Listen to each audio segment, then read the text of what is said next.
alsın eline. Hop hop.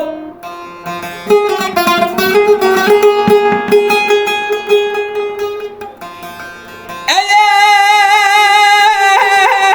yedisen göster kendini, kendini, zamana da çok uğraşma eline. Hop hop.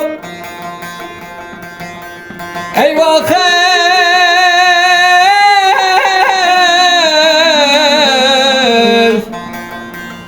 Eğer yedisen göster kendini, zamana da çok uğraşma eline, eline,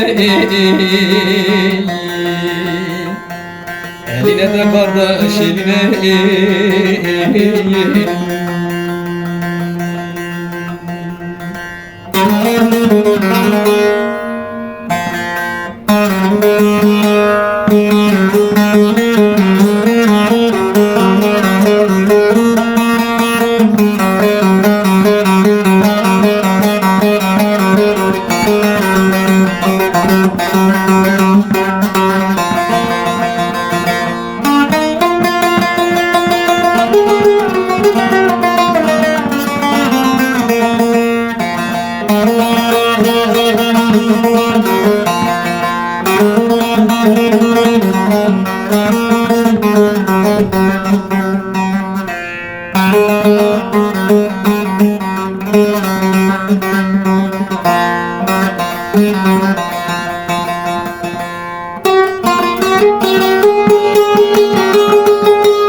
Der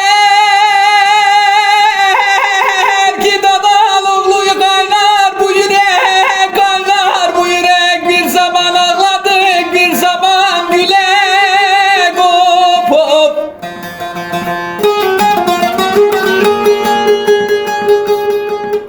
Şimdi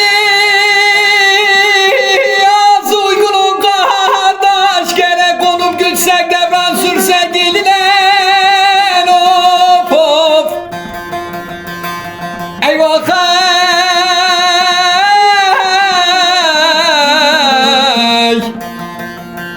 Şimdi az uygunun kardeş gerek, olup yüksek devran sürsek eline, eline, eline de kardeş eline.